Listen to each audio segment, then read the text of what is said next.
Welcome back to chef mother's kitchen. ಇವತ್ತು ಪೇಡ ಮಾಡ್ಕೊಳ್ಳೋಣ. Same ಬೇಕ್ರಿ ಸ್ಟೈಲಲ್ಲೇ ಇರುತ್ತೆ, ಅದೇ ಥರ ಟೇಸ್ಟು ಇರುತ್ತೆ. ನೋಡಿ, ಸ್ವಲ್ಪ ತುಪ್ಪ ಹಾಕ್ಕೊತಾ ಇದ್ದೀವಿ. ಹಾಲು ಪೌಡ್ರಿಂದ ಮಾಡೋ ಅಂಥ ಪೇಡ. ಸ್ವಲ್ಪ ತುಪ್ಪ ಹಾಕೋಬೇಕು, 1 ಸ್ಪೂನಷ್ಟು. ಅದಕ್ಕೆ ಹಾಲು ಹಾಕ್ಕೊತಾ ಇದ್ದೀನಿ, 2 ಬೌಲಷ್ಟು ಹಾಕ್ಕೊತಾ ಇದ್ದೀನಿ. 2 ಬೌಲಷ್ಟು ಹಾಲಿಗೆ 2.5 ಕಪ್ ಹಾಲು ಪೌಡರ್ ಹಾಕಬೇಕು. ಹಾಲು ಜಾಸ್ತಿ ಹಾಕೋಬಾರ್ದು, 2 ಕಪ್ ಹಾಕಂದರೆ 2.5 ಕಪ್ ಹಾಗೆ ಆಗುತ್ತೆ. ಇಲ್ಲಾಂದರೆ ತುಂಬ ಹೊತ್ತು ಬೇಗ ಗಟ್ಟಿ ಆಗೋಲ್ಲ. ನೋಡಿ, ಈ ಥರ ಹಾಲೇನು ಬಿಸಿಯಾಗೋ ಅವಶ್ಯಕತೆ ಏನಿಲ್ಲ.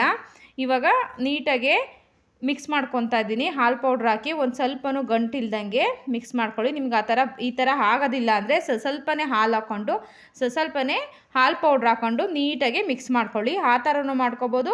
ಈ ಥರ ಒಂದೇ ಸರಿ 2 ಬೌಲ್ ಹಾಲು ಹಾಕೂ ಮಾಡ್ಕೊಬೋದು. ನಿಮಗೆ ನೀಟಾಗಿ ಗಂಟು ಇರುತ್ತೆ ಅನ್ನೋದಾದರೆ ಸ್ವಲ್ಪನೇ ಹಾಲು ಹಾಕಿ ಮಿಕ್ಸ್ ಮಾಡಿಕೊಂಡು ಆಮೇಲೆ ಸ್ಟವ್ ಆನ್ ಮಾಡ್ಕೊಳ್ಳಿ. ಸ್ಟವ್ ಆನ್ ಮಾಡ್ಕೊಂಬಿಟ್ಟು ಸಕ್ಕರೆ ಹಾಕ್ಕೊತಾ ಇದ್ದೀನಿ. ನೋಡಿ, 1 ಬೌಲಷ್ಟು ಸಕ್ಕರೆ ಹಾಕ್ಕೊತಾ ಇದ್ದೀನಿ. ಸಕ್ಕರೆ ಹಾಕ್ಕೊಂಡಿದ್ದೀನಿ.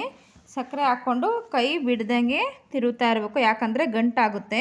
ಒಂದು 1/4 ಅವರ್ ಆದ್ರೂ 1/4 ಅವರ್ 20 ನಿಮಿಷ ಆದರೂ ತಿರುಗಲೇಬೇಕಾಗುತ್ತೆ. ಈ ಥರ ನೋಡಿ, ಈ ಥರ ತಳ ಬಿಡ್ತಾ ಇದೆ. ಇವಾಗ ಸ್ವಲ್ಪ ತುಪ್ಪ ಆ್ಯಡ್ ಮಾಡ್ಕೋಬೋದು ಬೇಕು ಅಂದರೆ, ಇಲ್ಲಾಂದರೆ ಸ್ಕಿಪ್ ಮಾಡ್ಕೊಳ್ಳಿ.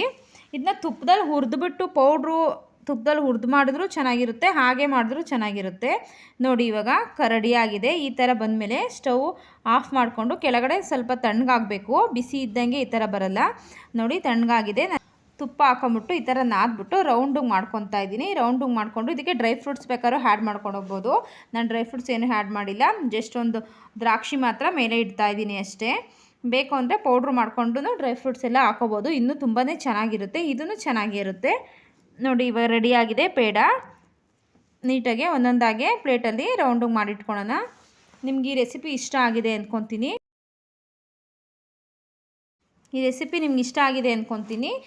ಲೈಕ್ ಮಾಡಿ, ಶೇರ್ ಮಾಡಿ. ಇನ್ನೂ ಸಬ್ಸ್ಕ್ರೈಬ್ ಮಾಡಿದವರು ಸಬ್ಸ್ಕ್ರೈಬ್ ಮಾಡಿ. ಒಂದು ಸರಿ ಮನೇಲಿ ಮಾಡ್ಕೊಳ್ಳಿ, ತುಂಬಾ ಚೆನ್ನಾಗಿರುತ್ತೆ ಟೇಸ್ಟು.